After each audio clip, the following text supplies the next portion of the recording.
Well, thank you all for having me. It's nice to be back because I haven't chaired one of these since July last year.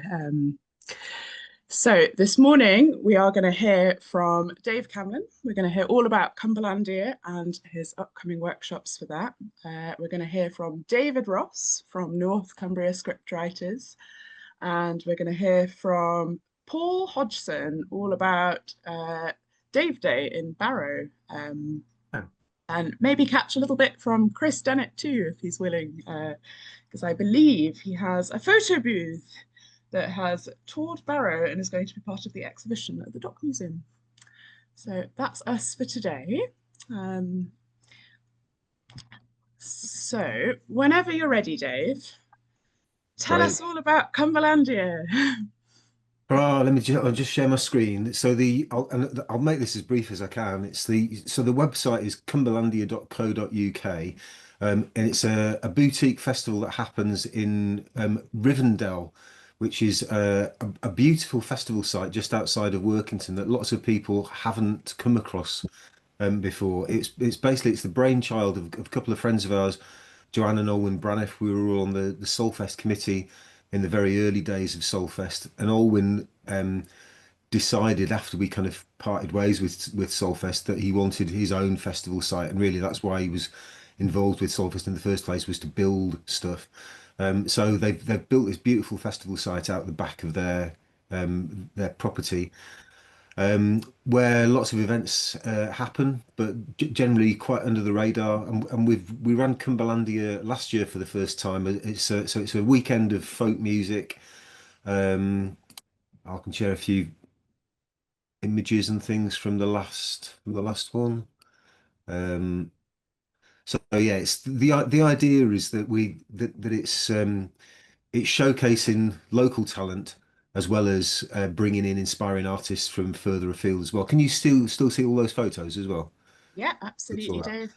So this is our memory board from last year. You can find that on the website, and it gives you an idea. I'll maybe just play a couple of little clips from here.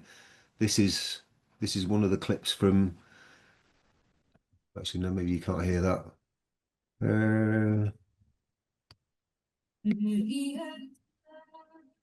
So this is the Glade stage, an outdoor stage, um, live music going on. Don't need to see more than that, but you get the idea. Um, and we're doing it again this year from the 25th to the 27th of July. And the thing I really wanted to draw people's attention to in this meeting was that we're aiming to, yeah, the intention is always about making it a really inclusive weekend with lots of opportunities for getting involved. So coming up, there are some workshops that are coming up imminently that I wanted to just flag up for people. Um, so this weekend, Arwin Heaton is running some textiles workshops at Florence Arts Centre from 12 till 3 on Saturday and Sunday, um, making a banner for the festival. Everybody's welcome, whatever previous textile skills you may or may not have, or if you know people that might be interested. And each year, I'm saying each year, we've only done it once, but we did it last year, so we can say each year. We also have a scratch choir, so there'll be a closing ceremony and an opening ceremony this year, and the scratch choir is made up. Some people are from some of my choirs already, but there's lots of people that come from all over the county and all over the country to be part of the choir, and we have separate workshops for those. So those are going on um, over the next couple of months. The first one is this evening in Maryport Settlement, and then we're in Workington next week, and then at Florence Arts the week after, Whitehaven Library, and then back at the settlement and back at Whitehaven Library. And again, if you know anybody that might like to get involved in singing, who likes singing, or who but doesn't sing regularly with the choir, or who does, it's a real great community feel to the festival. The other things we've also got Phil Bradley, the willow artist, who made all of these, or helped participants make all of these lovely willow critters, is working on a large 14-foot high blacksmith version of the tree, which will be installed as part of the festival this year. And Zoe Forster, the visual artist, is also working with some of the clients from the West Cumbria Refugee Support Network to build a welcome banner for welcome activities. So I know lots of people will already come into Cumberlandia, but if you're not aware of it, that's what's happening at the end of July. We've got about 50 tickets left. We're down to just about the last 50 tickets now for the weekend. We do expect it to sell out. So if you know people that are thinking they might come, do encourage them to get the tickets sooner rather than later. All of the workshops are free.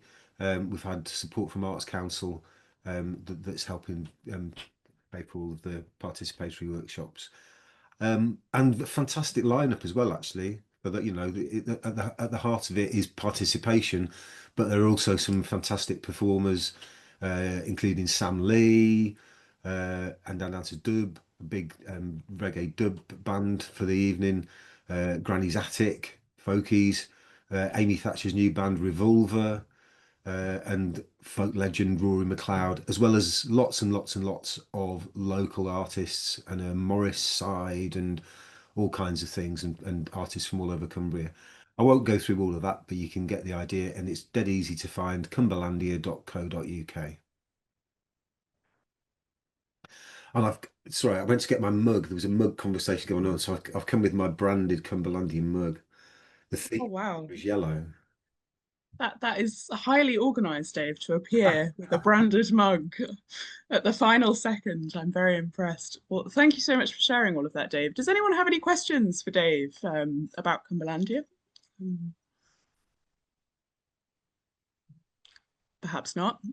So I went along to Cumberlandia last year and I had a really one from Robin. Hi, Go I ahead, went to Robin. Cumberlandia last year. It was brilliant. My question for Dave this morning is, if we can't make any of the workshops, can I still get hold of the resources, the songs, to practice ahead of Cumberlandia? Absolutely. Thanks for asking that question, Robin. That's a really good question. And yes, you can. So on the like the community site, Cumberlandia Village Choir, these are the workshops that people can come along to. But also these are the songs we're going to be singing some classic folk songs like Rolling Home and Sing John Ball and a local Cumbrian one of arrangement of Wordsworth poem and Wild Mountain Time, and then some that are more of a learn as well. But you can if you click on any of these, it should take you to a little folder that's got a score of the song and all of the different parts, so that you can learn things beforehand. Thanks, Robin. Great question. Was a brilliant question. Very nice. I think it's lovely that even if you can't attend the workshops, you can still join in. And and we've chosen songs that are really easy. They've got big choruses on them. So the idea is that we'll have a scratch choir singing them, but hopefully we'll get lots of people singing them as well. Oh, brilliant. Yeah, last year the choir was absolutely amazing. It's such a joyful experience going to Cumberlandia. I highly recommend to anyone that has not purchased a ticket to grab one of those last 50 before they disappear, because it's great. And you will know 20% of the people there because it's such a lovely local thing. Well, It's and really that's kind fun. of what we're going for. We've kept it at 500. We've limited site capacity to 500. When we started Solfest, and there were 2,000 people in the first year, and it was actually felt really good because you saw lots of people that you knew. Once it got to 5,000 and 6,000 and more than that, then it started to feel a bit more impersonal. So we decided with Cumberlandia, we're just going to keep it to like 500. So it becomes its own little community. Beautiful. Right, we've got a few more minutes left if anyone else has any more questions for Dave about Cumberlandia. Oh, one from Sue. Go ahead, Sue. Hi, Dave. Hi, Sue. It's not really a question. It's just that if ever you want my presentation on Cumbrian folk music, it's a big PowerPoint with live performance as well and archive recordings, but it can't be done outdoors. But if ever you want to do it another year as an indoor thing, as an extra, then Great. you know, Why can't it be done outdoors? It needs It's PowerPoint. I need PowerPoint. Okay, and we've got yeah, we've got things that do have power. Leave that with me, Sue. That's a good thought. Yeah, because it needs a darkish sunnier. Because my other, I mean, I'm sad I won't be able to come. I've had a hip replacement and there's Okay. been complications, and I can't do outdoory things, uneven surfaces easily. I Yeah. need to sit regularly. So your sort of outdoor festival, sadly, is just out of my thing at the moment. Yeah. Yeah. Well, actually, I mean, the other thing after last week's, no, after the session 2 weeks ago with Simon, we've tentatively penciled in the Evan Shepherd's Hut as a thing. So we're going down on site to just see. There are new TP structures going up on site at the hard standing, and we're just exploring whether the Shepherd's Hut might fit up there. In which case, you can just literally drive onto the site. There's no uneven surfaces. We have got quite a few people with disabilities coming to the site, coming to the festival, and so there are people in wheelchairs coming. The site's pretty accessible for large parts of it. And we just take the view that if people want to come to the festival, whatever their access needs are, we'll accommodate those access needs where we can. Thanks. Oh, well, we hope you're on the mend soon, Sue. Yeah. Okay, so at Cumberlandia, Dave, can you obviously, so we've seen some lovely pictures and we know that it's a big community festival. Can you describe to me how it felt last year when you put Cumberlandia on and it filled up with people? What was that like? Oh, it was lovely. It was lovely, actually. Yeah, no, it was really delightful. And I think and some of the highlights for me were like so in terms of people coming in stewarding, there are actually, I think there are 2 spaces left for stewards. So if anybody fancies coming but doesn't want to buy a ticket, there are a couple of places left for stewards that you can get on site. And the stewards itself, actually, for me they became really the kind of core part of the community because they provided the welcome. So we had Phil Bradley and Wilson were staffing the gates at the start of it. And they were just brilliant because they just wanted to have a natter with everybody that came in, and they're both just like really lovely blokes who were really curious about people. So there wasn't too much of a queue building up, but people's first experience was being met by these 2 really friendly chaps who were really interested in them. And people said that in the feedback. It felt really welcoming that as soon as we got there, there were people interested. It did feel like and that's what we're aiming for. The idea of a welcoming community, and yeah, I think there's been lots of musical activities going on over the last decade, building up and bubbling up and kind of and gaining momentum, and lots of people discovering all kinds of creativities that they didn't know they had. And Cumberlandia has become a really great place for showcasing that. So it was lovely to have all of that in one place and just see the fruits of this creative community being enjoyed. Amazing. I have to say, I stewarded last year and I really enjoyed playing car park Tetris. It was great fun. And actually, it's the first time I met Phil Bradley was while he was stewarding too. So yeah, made friends with Phil. He is indeed a very friendly chap. I'm very excited to see his amazing new sculpture. Because there's a beautiful dragon on site, isn't there? Last year we had one of Phil's dragons, yeah. And this year the main kind of 3D artwork will be this tree. So we're making a village green space in the festival. So the tree will be in the centre of the village green.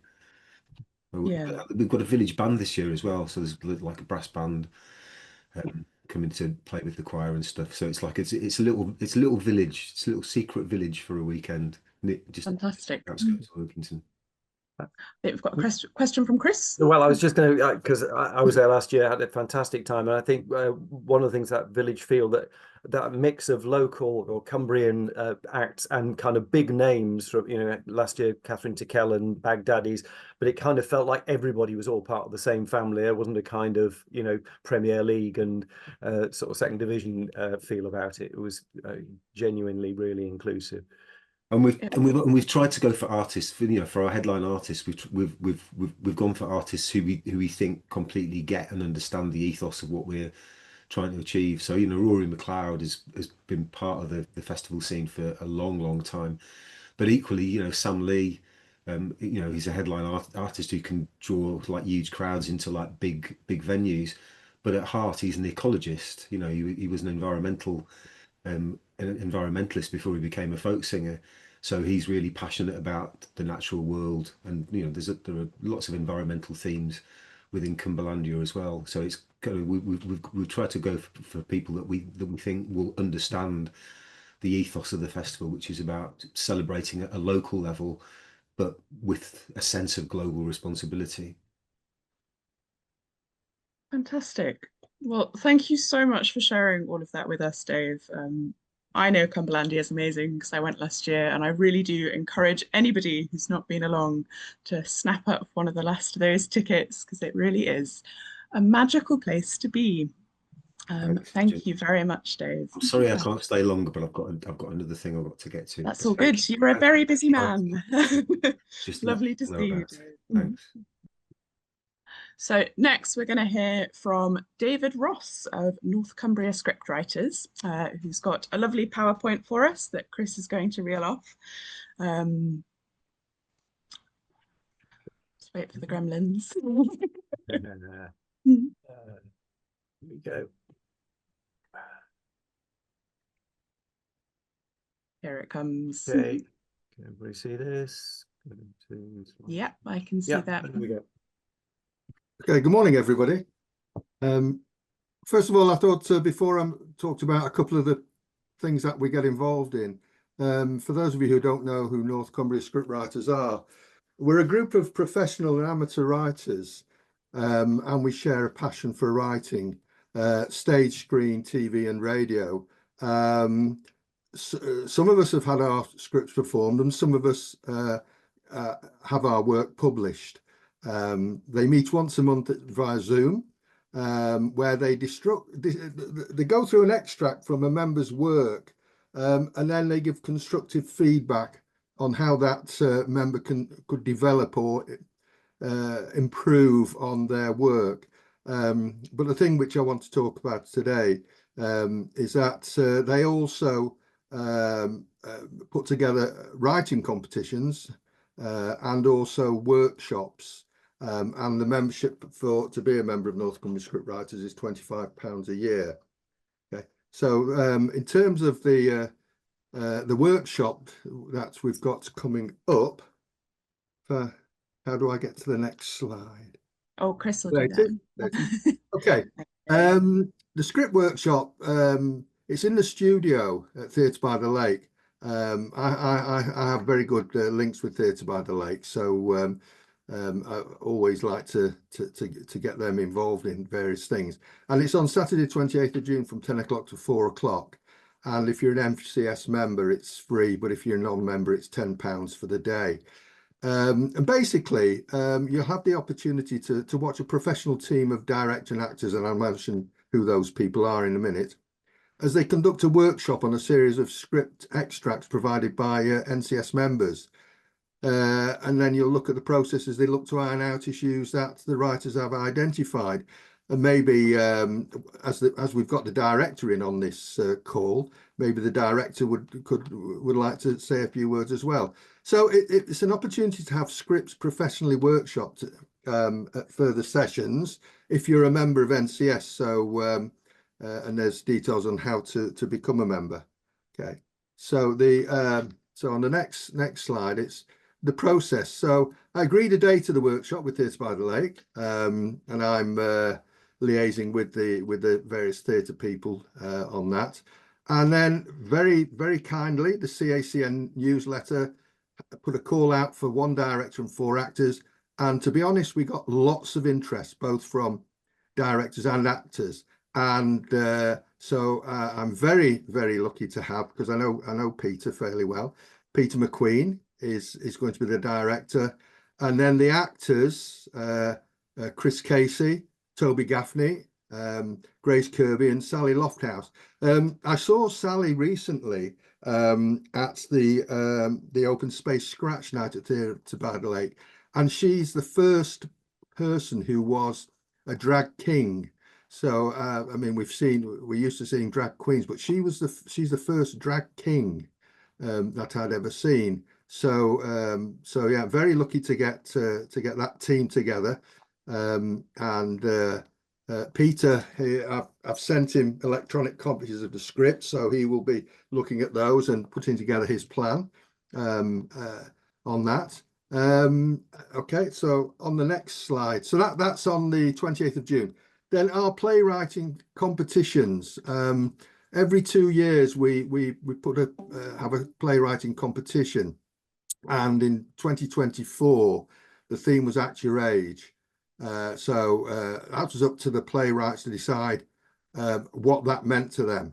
And the competition was published via the BBC Writers' Room, and the winning entries were chosen by Melina Barnett, who some of you will know, who's Associate Director at Theatre by the Lake.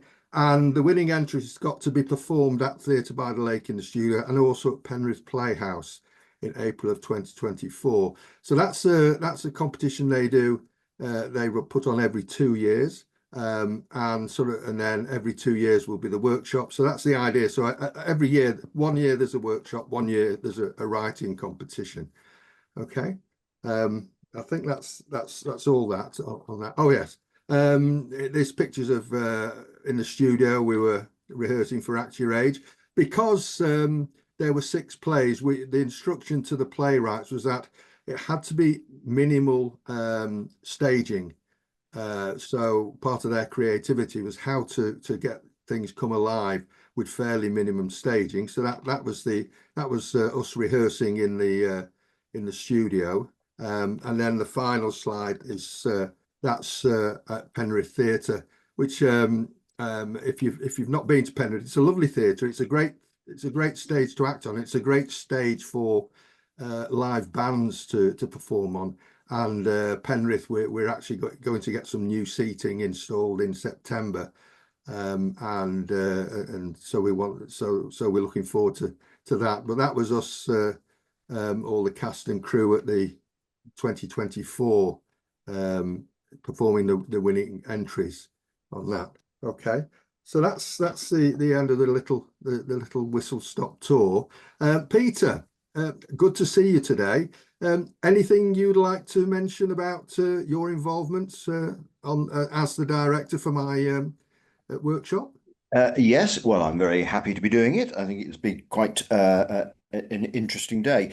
Yes, I've looked at the scripts, had a brief look at all the scripts. So they're very varied scripts. And I suppose what this will give an opportunity for the writers to do is to, each of them in the little excerpts that they've sent have put down what they would like to use that day for, in order to try and look at their extract. Some of them, one of them in particular, is talking about, it's a screenplay really, so it's talking about how that person might be able to adapt that for the stage. So that's one particular extract we'll be looking at, and then the others are there's a one which has 4 characters in it, which is quite static in some ways, but is almost like having a split screen. So that'll be quite interesting to work out how that works. So it's basically giving the writers an opportunity. We have those 4 actors coming in,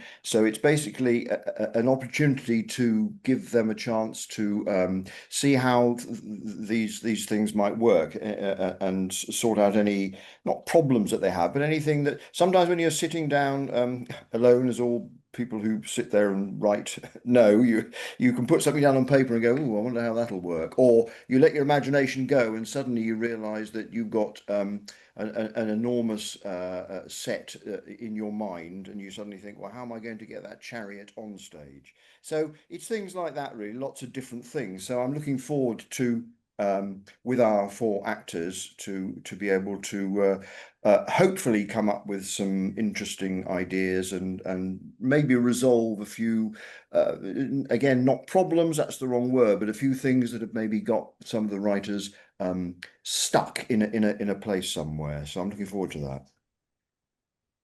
And for the actors, like Peter has the scripts beforehand, so Peter can plan his day.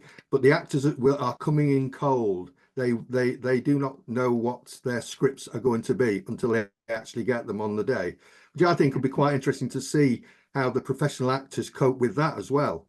Yes, indeed it will. Yes, I think that'll be quite interesting. But hopefully, we're not going to spend the day just calming the actors down because they don't know what the play's about. But yeah, hopefully, I mean that having done some stuff like that before, where you go in cold, it's quite interesting to just sort of jump in, and sometimes even with when you read an extract, you can come up with suddenly the way that you're reading it might be very different to how the writer envisaged it, and they may go, oh no, that's not right, or they may go, oh, I hadn't thought of that. Quite often that happens.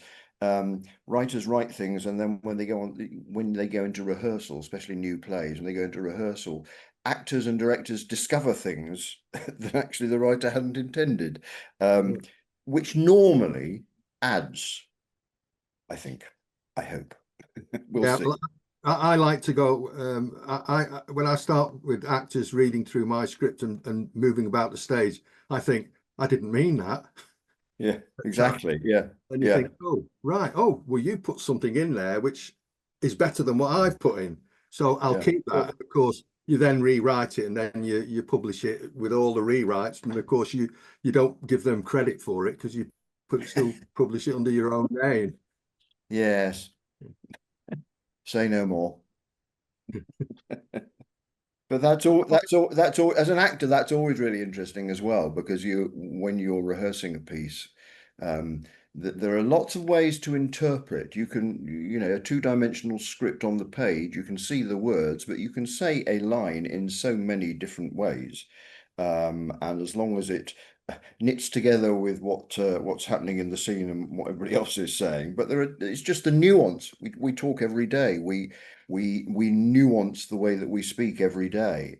We don't just we don't think of a line and only say it in one way. So that's the joy of acting, really.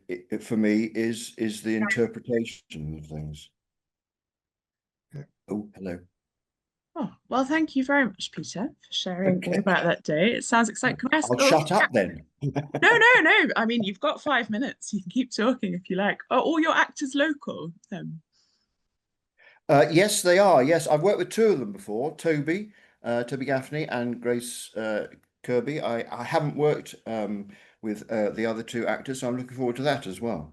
Oh, amazing. I did see Sally Lofthouse at the Scratch Night at Theatre by the Lake, and it was a very surprising and entertaining experience. She was incredibly funny. She really made me laugh. That was the first time I've ever seen a drag king. Well, same for me. I didn't even realise that drag kings were a thing. It was a new experience. Yeah. Yes, I wasn't able to get to the Scratch Night, but I spoke to somebody who saw it, and they described it to me, and I still didn't understand it. So I'm very interested to meet Sally. Yeah, certainly a character, that's for sure. Yeah. Does anyone have any questions for David or Peter? Perhaps not. Well, I would suggest if you pop your email in the chat, David, that would be great. And then if anybody's interested in joining the workshop, they're able to get in touch with you. That would be amazing. I was just wondering, I can't find the hand, but I was wondering, who was the other actor that was mentioned? Chris Casey was. Yeah, the actors, Chris Casey, Toby, Grace Kirby, and Sally Lofthouse. Chris Kirby, is Chris Casey male or female? Male. All right. I don't know the name. Okay. Brilliant. Right. Well, thank you very much, David, and thank you very much, Peter, for telling us all about the adventures of North Cumbria Scriptwriters. It sounds like a really brilliant thing to be a part of and a really supportive environment. So David's just popped his email in the chat there if anyone wants to get in touch and ask any questions at all, or join the workshop, which is at Theatre by the Lake on the 20th of April. Is that correct? 28th of June. 28th. Oh, I'm mixing it up with the poster from last year. Because of course it's June, isn't it? My goodness, scatterbrained. Right, next we are going to hear from Paul Hodgson, who is the bid project manager for Barrow Bid, and he's going to tell us all about Dave Day. So thank you very much, David. Thank you very much, Peter.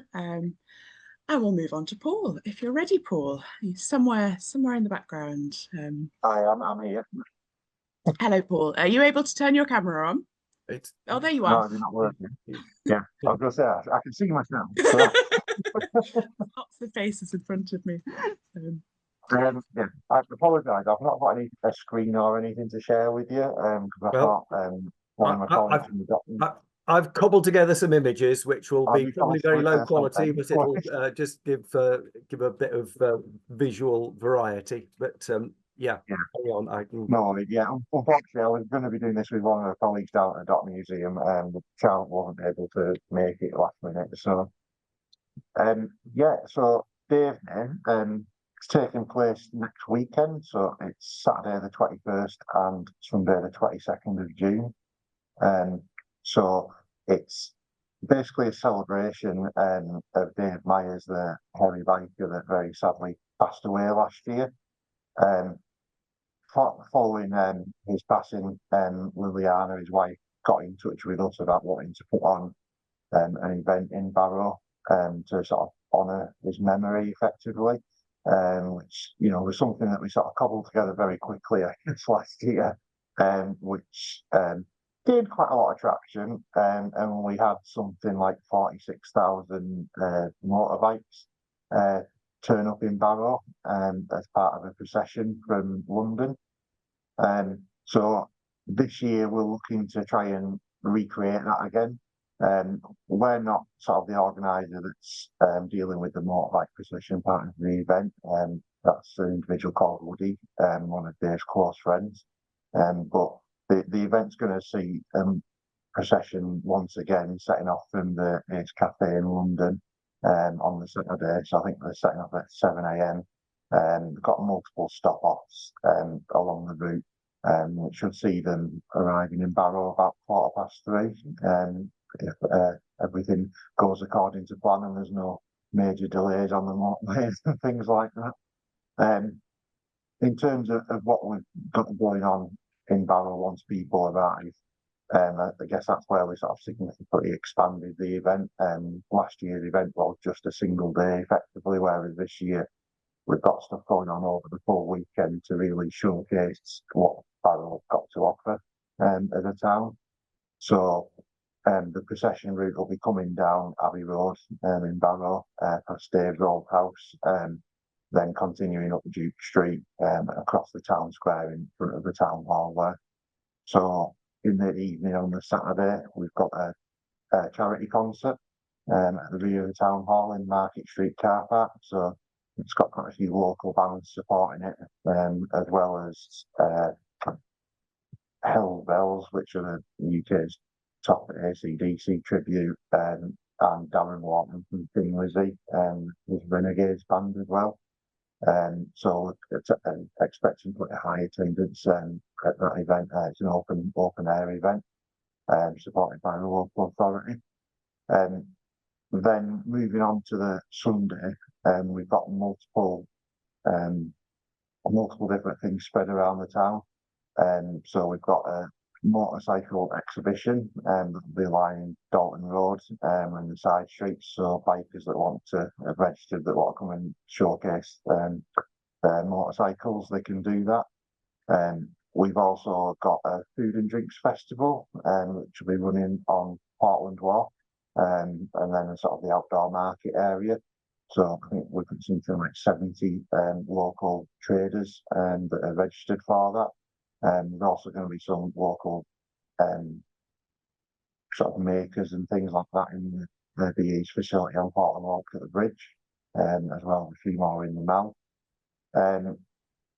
At the rear of the town hall, we're going to have the music stage still there, so I think we'll be showcasing some more local musicians, sort of drop in, drop out type thing. And we've also got the Edge motorbike stunt show there as well. So those events will also be complemented by a health and wellbeing festival in Barrow Park, which is just all about showcasing that great asset that we've got there. As well as the work of all the local charities and organisations that we work with on a regular basis. And then there is also a charity football match at Barrow AFC. And we've also got a Dave Myers exhibition at the Dock Museum. It's called Dave a Barrow Lad. So unfortunately, my colleague would have been talking more about this, but a lot of it's based on a lot of things that have been donated by Liliana from her late husband, and the exhibitions including one of Dave's last motorcycle that he purchased. I can't remember offhand what it is. I think it's a BSA. But as part of the exhibition, they've also got a touring photo booth as well. It's been popping up around the area. That's recording memories that'll form part of the exhibition itself. So it's very much focused about, what Dave meant for the town. He always was very complimentary of it, always promoting it. It's about getting other people to share those memories too. All aspects of the event are also being linked together by a free park and ride service that will be offering using vintage buses. So yeah, I guess the whole event's just about supporting the town and showcasing what we've got and celebrating a great man.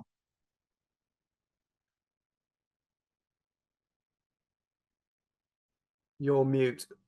Imogen. I was going to say, Technical difficulties. so Chris Dennett of this parish might be able to talk a bit more about the memory booth.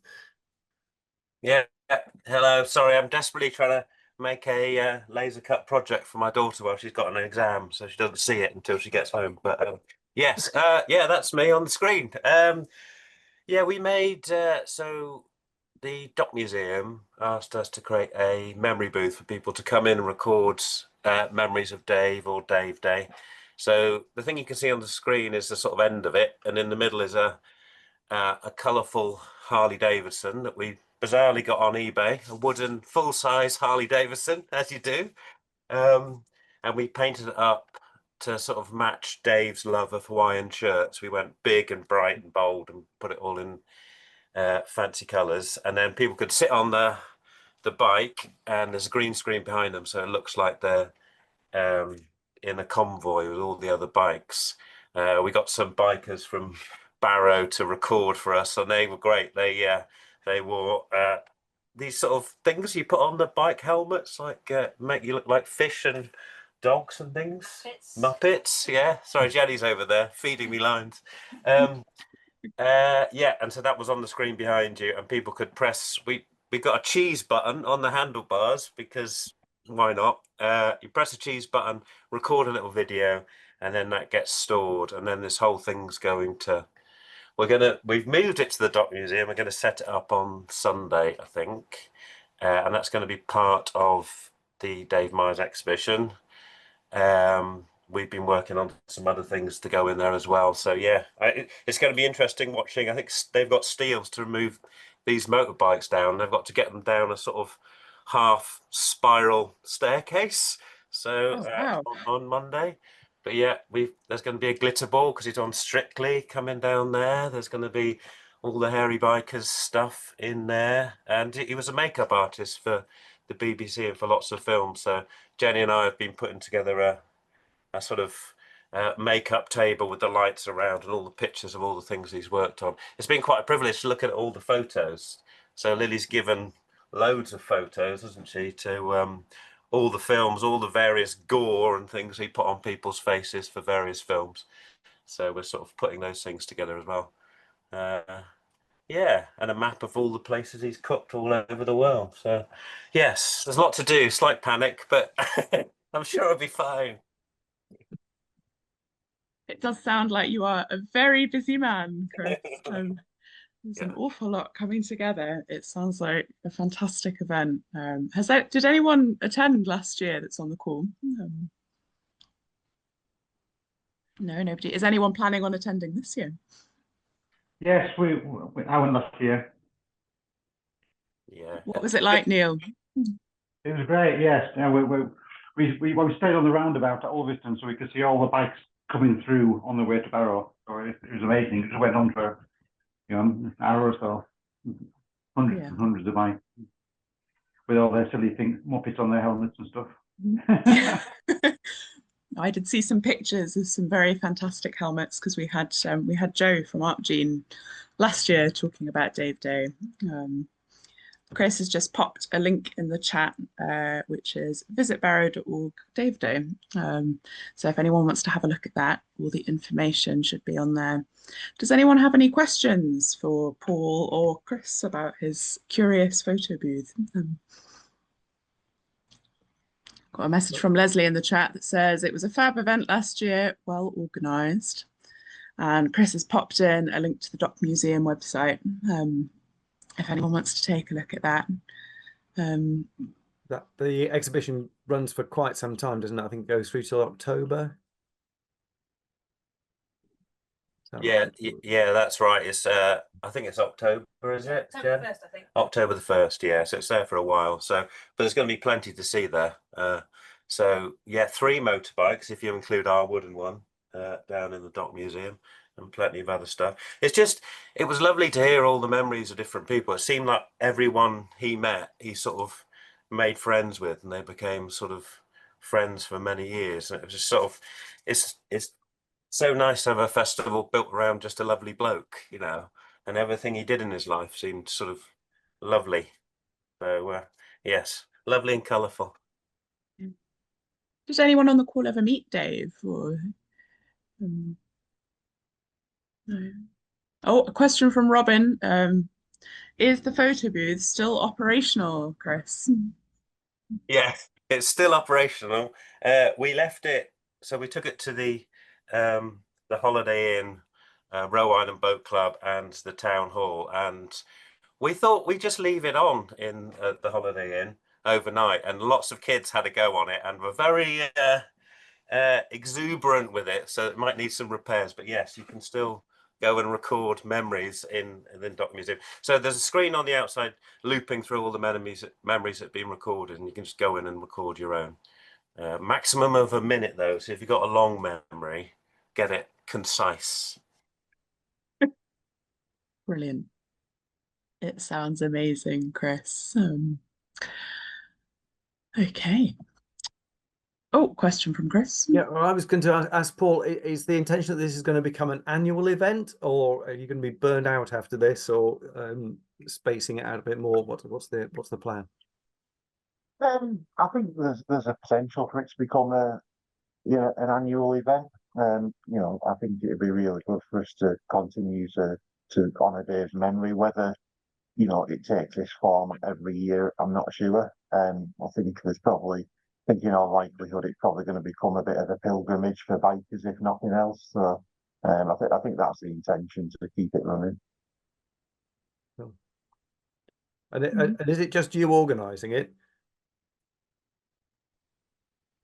I've got a team of people that are supporting us as well, alongside the local authorities. But yeah, guess a lot of it is me.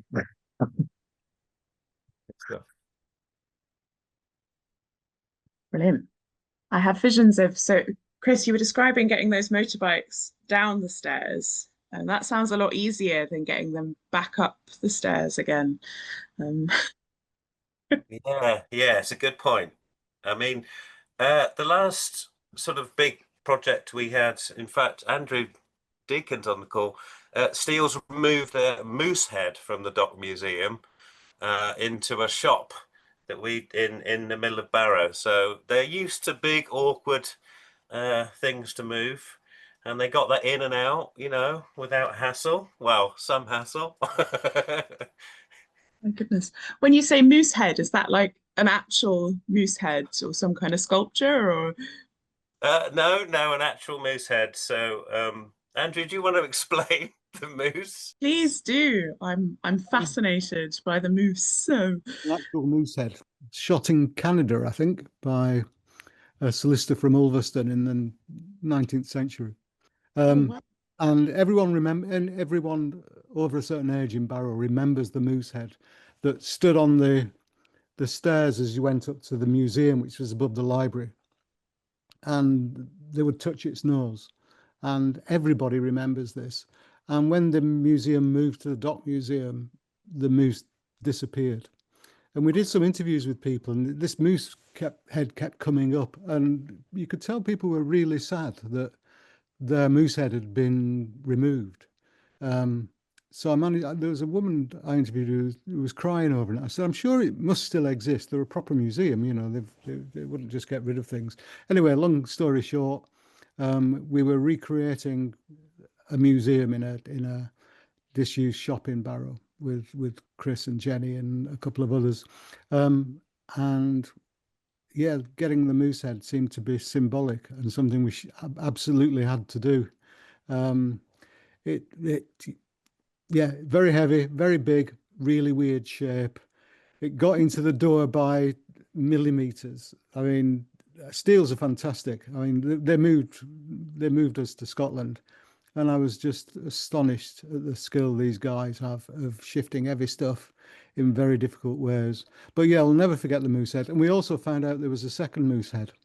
And Chris and Jenny searched this out, and it's in the solicitors in Ulverston, I think, still, or in their family anyway. So there were two mooses.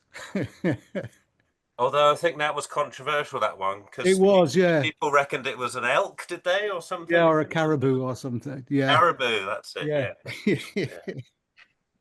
Yeah. Yes, I certainly didn't expect to be talking about a controversial moose head. That's unexpected. Nice. Does the moose have a worn patch on its nose from being petted as people walk past it? Stroke it. I'm not sure. It must have got something. But yeah, it had cyanide in it. I mean, it was a health and safety nightmare. Oh, wow. Okay, well. So you're no longer allowed to pet the moose. Well, I mean, steels were certainly hugging it, weren't they? So I think it was full of lead, cyanide, arsenic. It was, yeah.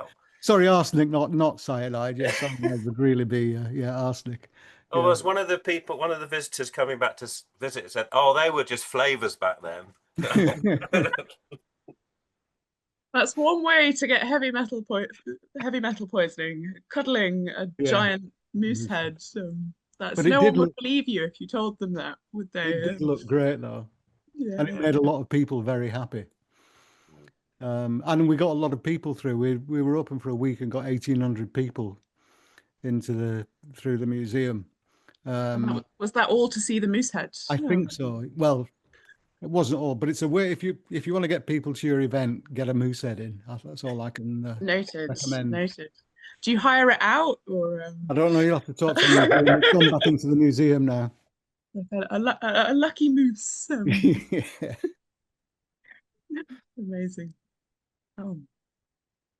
I'm not quite sure how to move on from a lead and arsenic laced moose head. I feel like that must be a first for Cumbria Arts and Culture Network morning Zooms discussion of a moose head. Does anyone have any moose questions? I was going to just move on slightly to a different display, and Amy, who normally with immense competency manages the sort of technical side of these calls and does a bunch of other stuff for CACN, has got an exhibition which is apparently opened yesterday, but I'll know that the kind of formal opening is tomorrow at Kendal Museum and Gallery. In fact, I might be able to share, and I think she's a modest sort, but I think since she's not here, we could take the opportunity to highlight this. works in different media on themes of work and play. And she says, why do we work? Can work be playful? Can play be work? Is art work? I think very pertinent questions for this community. There is one of her pieces, and I'll pop the link to Kendal Museum in the chat. That's on till the end of July, I think. Yeah, 26th of July at the People's Gallery in Kendal Museum.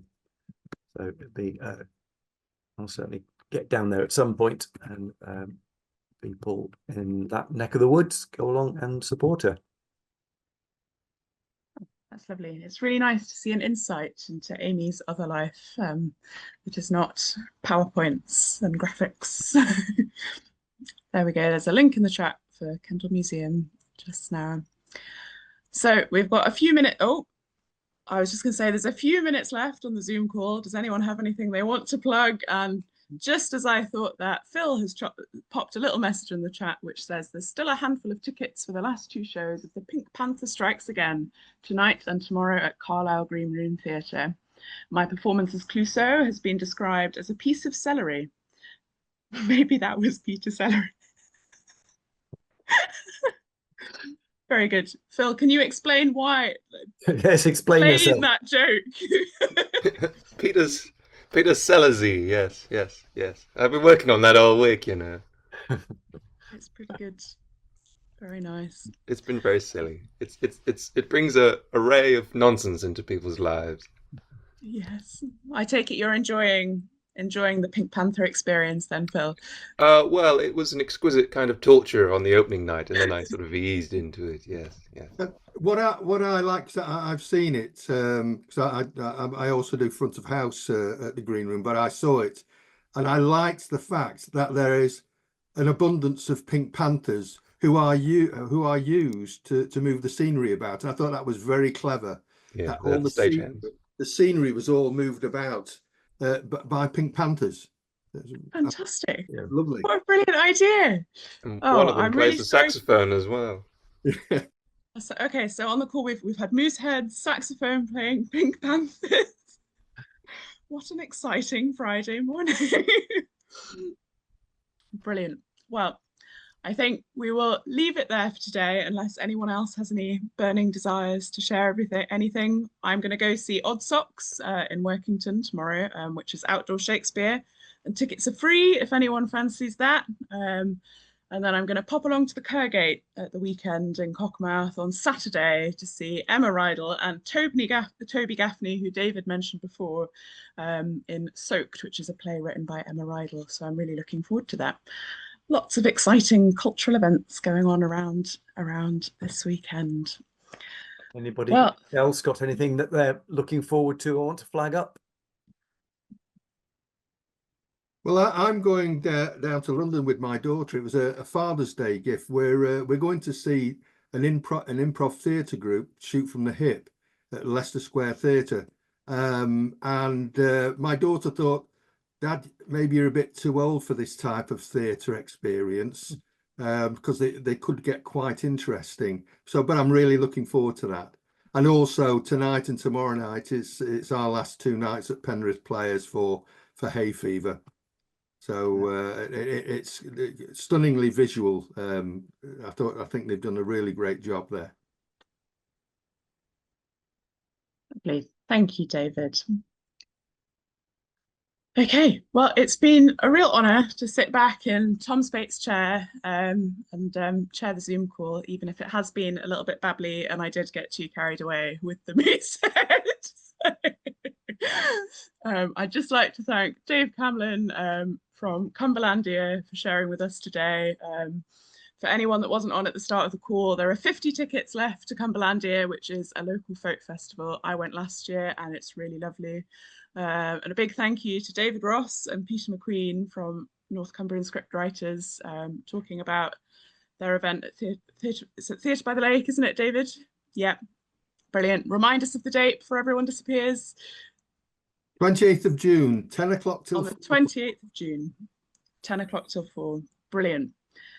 And a big thank you to Paul for joining us and telling us all about all about Dave Day in Barrow. That sounds like an amazing cultural event. So thank you so much for sharing that with us. And of course, thank you, Chris Dennett, for sharing your wonderful, wacky creations with us. As always, it's been really lovely to see you all. Thank you so much for joining. I'll maybe see you again soon at some point.